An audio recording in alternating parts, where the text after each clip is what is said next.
What's going on, everybody? It's me, So Comics, and I'm here today to do a contest entry to Mr. Rigamortis and Davis Comic Finds 200 subscriber giveaway. I just want to start by saying I love these guys. They're amazing people. They're brothers in the Hall of Justice, and I just want to say congratulations on 200, and hope here's to like 1,000 more, guys.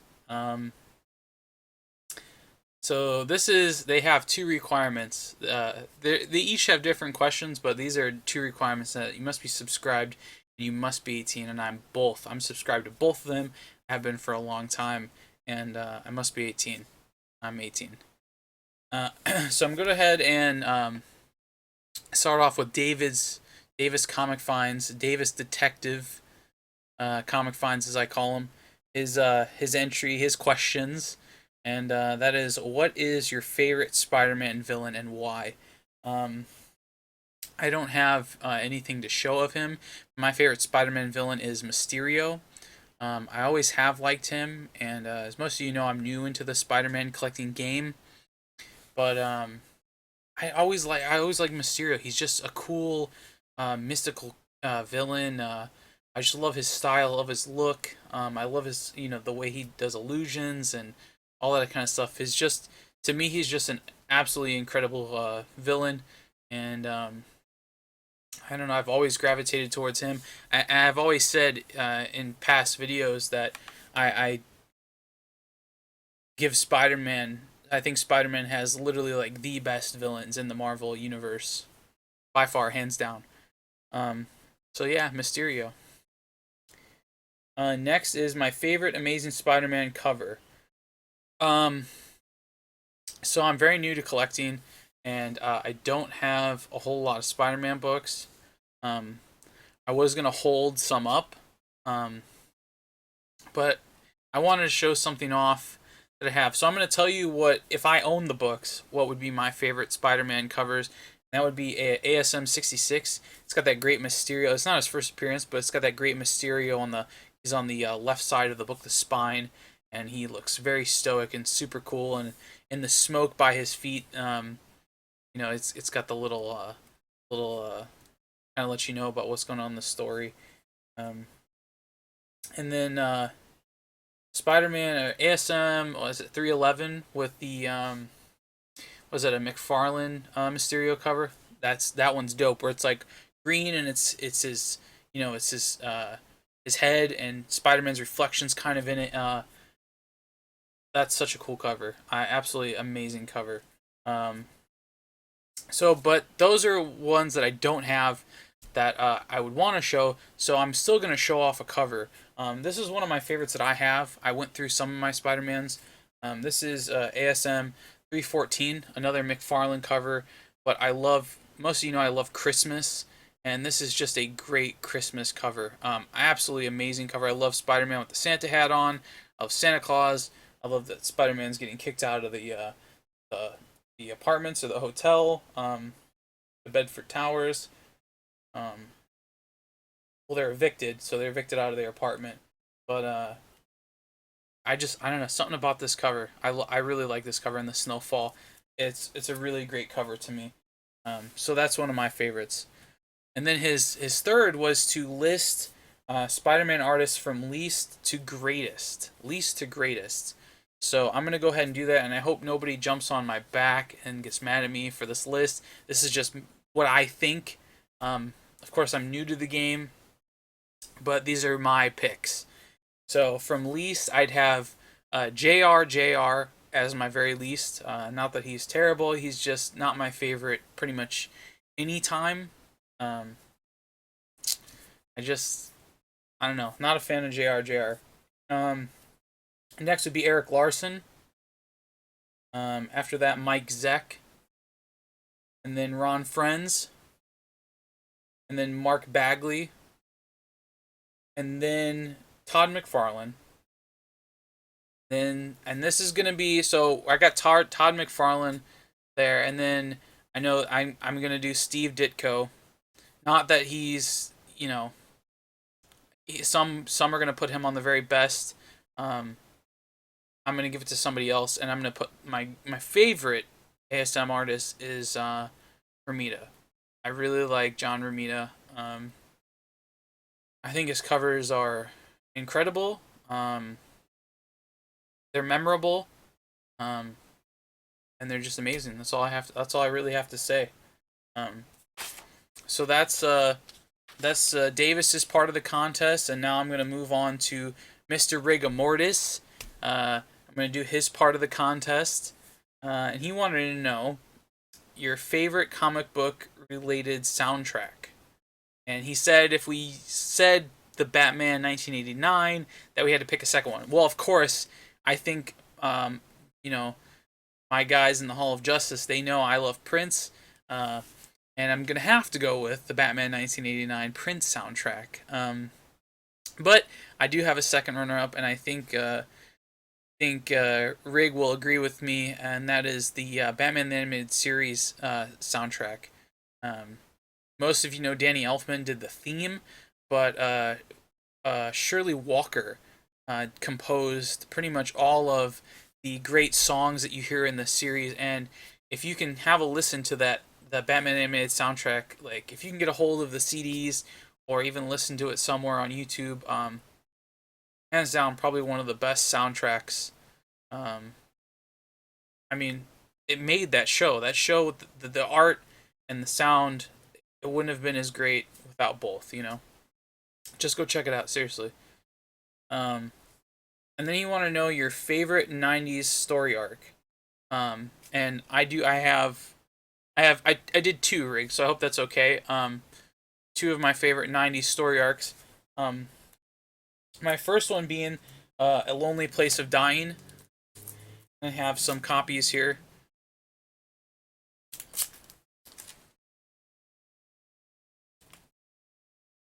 And most of you know that. Oh, that's not part of it. That's the second part. I just ruined it.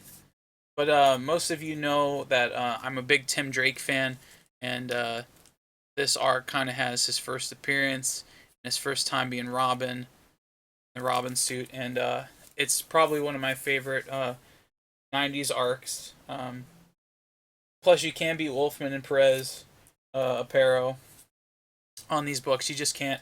This title also spilled over into the New Teen Titans, so I actually couldn't find those in my box. I think they're somewhere in another box, but so it was 440, and then it went to the New Teen Titans number 60, and then it went to 441 of Batman, and then 61 of the New Teen Titans, and then 442 of Batman. So for those of you who don't know where those come from, maybe now you can maybe go buy them and check them out. They're not expensive. Tim Drake's first appearance isn't expensive, and I suggest getting it and giving it a read because he's seriously one of my favorite Robins of all time. The next, and I hope this is okay that I do two, Rig. I'm sure it is. That is Batman Dark Knight Dark City. I really love. This is only three books, but I really like them a lot. You can't beat Magnolia on the covers. Look at that. Can you beat that? Look at that. I just really like this. I really like this three little part book. That's just like a little like bonus onto the A Lonely Place of Dying. Tim Drake. Can't get any better than that. And then he wanted you to create your own story arc. Pretend like you're the writer, and pretty much figure all this out. Now, I've taken a long time thinking about this, and I took this very seriously. So hopefully my story arc is pretty good. Maybe, who knows, maybe I'll get picked up by DC to write some stories, who knows. So follow me on this one, right? So my story arc is going to be, of course, it's going to be in Batman. So it's going to be Batman, the Throne. The Throne is going to be my my arc, part of the Batman series. So it's going to be the Throne. I'm going to give you a little details about the story. I don't have it all planned out, but I'm going to give you kind of the rundown. So basically, Batman and Solomon Grundy have this big fight, right? And so Solomon Grundy grabs Batman and they fall into the Slaughter Swamp. Okay, and that's it. That's all we see of Batman for what we know. He's gone. That's it. That's the end of Bruce. Um, so now we need a Batman, and that's where Tim Drake and Damian um, kind of butt heads, and they're both willing to take up the mantle, and they have to do these trials and prove themselves and test, and they battle each other, and they do all this other stuff. Give me 1 second. I'm trying to fix this.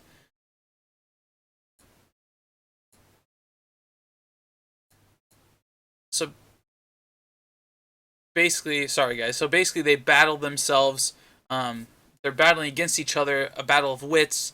They're doing these challenges, all this other stuff to um, figure out who's going to become the next Batman.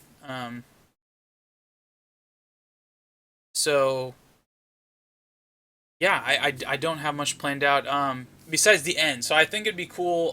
So it's gonna be about like a 10-15 issue arc. It's gonna branch into Teen Titans. Because Tim and Damian and all them, they're Robins. It's gonna branch into that.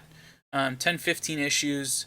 They haven't really worked out which issues are gonna be in Teen Titans and which aren't. This is gonna do this again. This is fun.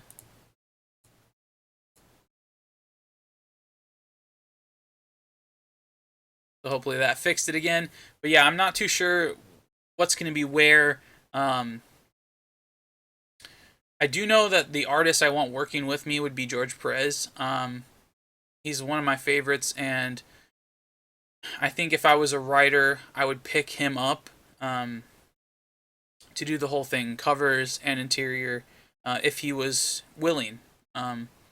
If he was not willing, I would probably take Capullo to do the insides for me and have maybe George Perez do covers or variant covers for me. I think that'd be really sweet. Like do like a month or for George Perez and he does, something like that. I would want George Perez to be involved. Um, so basically, Tim and Damian are doing this whole thing. They're doing these trials, they're doing these tests. Alfred's, kind of judging the whole thing. Meanwhile, the Justice League are kind of watching and overseeing. Maybe I would spill into the Justice League 1 or 2 issues, but not a whole lot.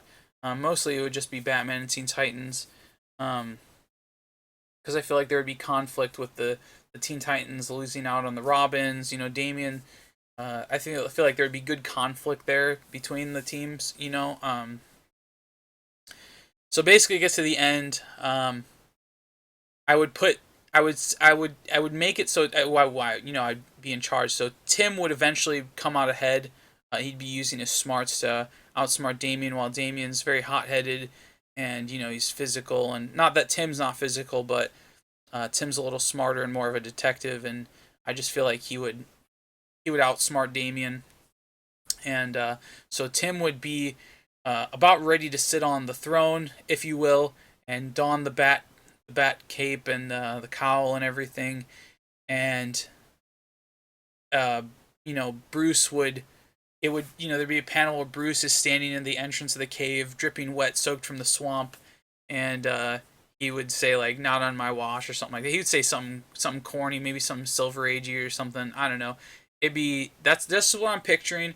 And all along it came that Swamp Thing saved Bruce, saved Batman in the swamp, and he was kind of recovering. Meanwhile, Damian and Tim are kind of deciding who's going to be, driving the Batmobile for a while. But it turns out that never really happened. So it hopefully would be kind of a fun arc. Where you'd have the villain Solomon Grundy. Probably a few others, but mainly Solomon Grundy. I'm sure there'd be more tests along the way. I kind of like the idea of maybe Bane like juicing up Solomon Grundy, like a juiced up Grundy. I think that'd be pretty sweet. Um, Sort of like a Super Shredder. You know, when Shredder gets the ooze and he becomes like Super Shredder. I think that'd be sweet for like a juiced up Solomon Grundy, wreaking havoc, and maybe as like a final test or something. I don't know. I haven't really figured out all the main details, the storyline. But if I had to sit it down and write with an artist, I feel like I would I'd get a pretty good story arc going. So I hope you guys enjoyed what I have. You know, pits one of my favorite things, which is Batman and the Batman universe, which one of my favorite villains in the DC universe was Solomon Grundy. Probably a few others would probably throw Mr. Freeze in. I'd probably have it happen around Halloween or maybe winter, so fall, winter. I think that'd be a cool setting. Snow, you know, the snow in Gotham. I think that's just a cool setting, a cool backdrop. You know, maybe they fall in like a, I don't know.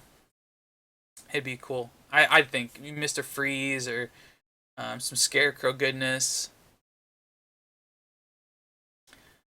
I don't know. That's what I've thought out so far. That's what I've concocted. Um, so I hope that I've done everything I needed to do. I hope I've answered everything correctly. Um, Sorry about the camera troubles. I just got this camera working again. I tried recording from my phone, but the audio quality on my phone was really terrible. There was a lot of static, and it just drove me nuts.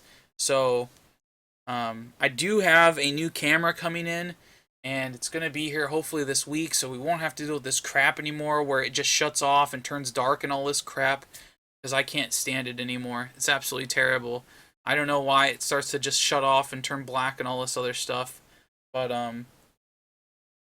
yeah, I can't wait for the new camera. And once again, Mr. Rigamortis and Davis, congratulations. I hope I did everything well in your contest, and I look forward to many more videos from you guys. And as always, be excellent to each other, and I will see you next time. Take care, guys.